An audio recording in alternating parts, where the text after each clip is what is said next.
A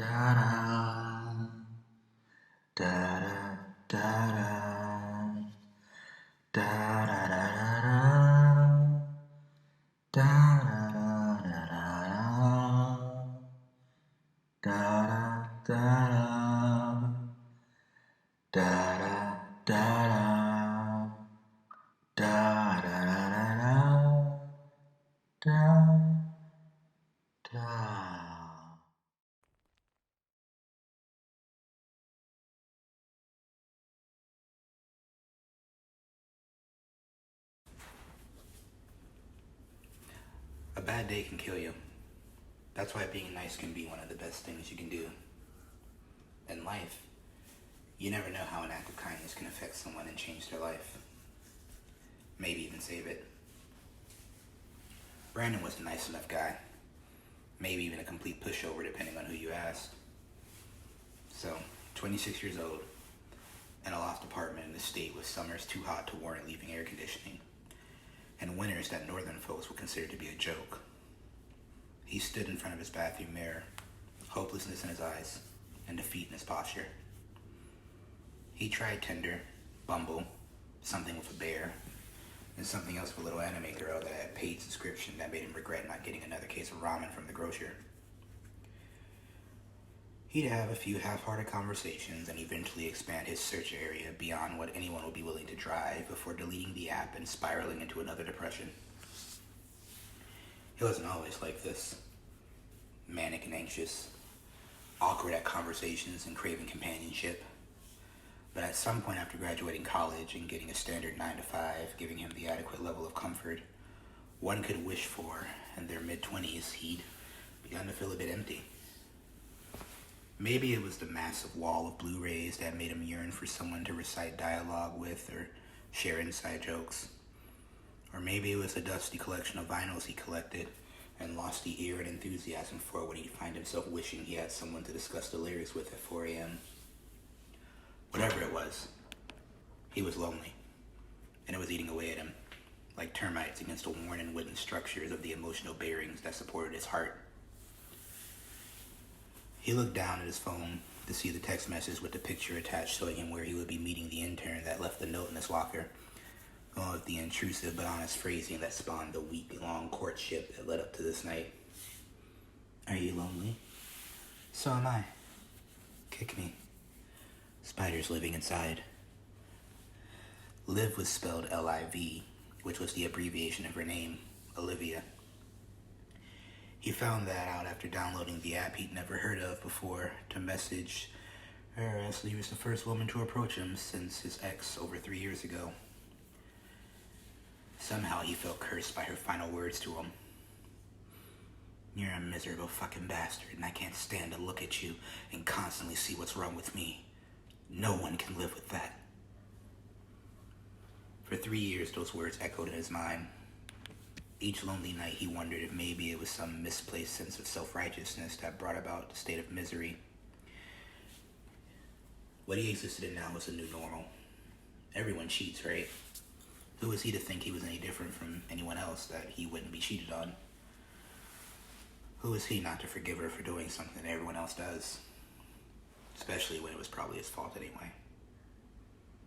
These are the thoughts that plagued Brandon through the night and the later part of his days, and even now on this long drive to the riverfront for an afternoon picnic with a girl he barely knew. He couldn't keep his mind traveling to that same dark void of thought, because honestly, whoever really knows anyone? This stranger he was meeting now, if things were to work out, if things were to progress to a relationship, if they were to share fluids and memories and a habitual living space, 2 months, 2 years from now, they'd still be sort of strangers. And that made him almost want to hit the brakes, bust a U-ey, and drive back to his apartment to be miserable alone in his room, where the only things hurting him were his low self-esteem and inability to let go of the past. He pulled up next to an old abandoned theater and was in the corner of the photo that let him know exactly where to go. An old urban legend surrounded that place. Kid Satanist wannabes that knocked over a candle or something, causing the whole place to go up, and claimed the lives of a midnight movie release attendee. Some say the bodies were so burned that they didn't recognize half the victims or even find them all. Tragedy it was. Across the street along the river became a place to take a date and tell whatever made-up version of that story you knew to try to get to third base with your weekend wife or husband amidst the tall grass. It was there that he saw her. Barely 5 feet tall, in a floral print sundress that caught her curves which went unnoticed in her office outfits, and also made her butterscotch complexion pick up what street light and starshine lit the road he was crossing. He thought this was an odd choice for a first date, secluded in a way. No food, and not much for entertainment except conversation. Brandon doubted she would get as much enjoyment looking upon his Goodwill button-up and cargo pants, thrown on 5'5", slender at best, light-skinned, blotchy complexion, with 5 o'clock shadow. Not as much as he would get looking at her anyway. Still, he spoke, and she seemed to listen and smile, and throw in the occasional phrase showcasing her subtle and offbeat humor that reminded him of the awkward best friend he pretended to love more than the leading ladies in his favorite romantic comedies. He didn't watch TV, and neither did she. She didn't have one. She didn't drive. From further discussion, he discovered she'd already left the job, as it was not really something she saw as being long-term, which he understood. Sometimes he questioned himself if this is a career or just a job. They found themselves along the edge of the Red River. Not quite dangerously close, but close enough to make him a bit uneasy, as the undercurrent was too strong to swim in, and he wasn't a great swimmer to begin with. She could easily read his discomfort and giggled, causing Brandon to hide his face in his sleeves. "I'm surprised you just came like this," she said, moving her bare feet along the wet ground. Brandon had just noticed the dirty heels, and then realized that she hadn't been wearing shoes this whole time. He didn't know that she was so free-spirited. Then again, he didn't really know her that well at all. She caught him looking and smiled, her brown hair framing the sides of her face, which was hard to see to begin with, as they left the comfort of the streetlights to speak a bit more intimately. "Yeah, stars don't shine here," she said, almost picking the words straight out of his head. "And we aren't going back to your couch to make out either, Brandon." He was stunned. He paused for a moment and looked at her, her features completely cloaked by darkness. Her sundress wasn't even exuding the same colors anymore. The earth and the water were all the same shade, and the nauseating feeling that brought him made it hard for him to breathe. "It's sad, really. I almost feel like I should at least kiss you, you know? I would have, but these rituals are really specific and timing and all. And I really did have a nice time talking to you," she said, as the nausea took him further. He noticed he couldn't move the right side of his body, and as he tried to get up to leave, he simply shuddered and collapsed to his side. He heard the sound of earth move beneath her feet as she approached and lay beside him, showing him the needle. "My nails aren't that long, Brandon. But don't worry, that's the most pain you'll feel today. Strong paralytic," she said with confidence, letting him know that this wasn't her first time doing this. Brandon focused on his breathing as Liv pulled her dress up past her thigh, revealing an ornate dagger strapped to it, which she quickly removed. She looked at him with a smile, as his panic breathing became the only sound that filled the air. "Main reason you weren't getting to third base tonight," she chuckled.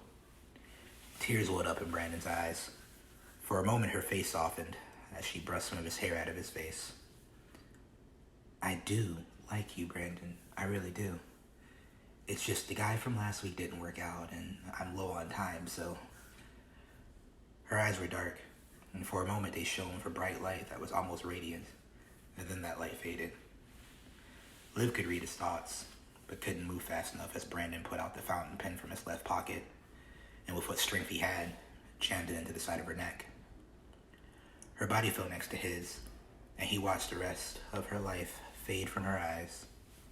Soft, beautiful almond eyes, he thought. He thought about how he'd looked into those eyes and wanted that maybe if this night ended just right, he wanted to kiss her. And now even with the knife between them that she meant to put into him just moments ago, They were still beautiful. And as if she heard these thoughts, between the half gasp and croaking, she let show one last smile before nothing. Her breathing stopped, and she passed. Some time had passed, as he assumed, as he'd passed out himself and regained his ability to move when he woke. He looked down at the body, which contained none of the personality and liveliness it had earlier the evening. He looked up and around, then seeing no one near, and no signs that anyone had been, he scooted her body towards the water and let the current pull her in. Walking back to his car, he remembered how he was at the grocery store earlier that week and saw a woman had dropped her purse, and he chased after her, trying to be a good Samaritan. When he caught up, she turned, and his heart stopped, because the woman looked like his ex. She'd graciously taken the purse, but fumbling dropped the pen and some makeup to the ground. And when Brandon reached for it, she looked at him and said, "Keep it. A little treasure for my hero," before turning with a smile and walking away. As he put his keys in the ignition, he thought of the news briefings about the recent missing persons, and for a moment, he thought about the possibly lives he may have saved with his treasure that night, all because he gave a woman back her purse. And he felt sad. He felt lonely, confused, nauseous. He felt like he needed to go home and take a shower and cry. But he didn't feel anything like a hero.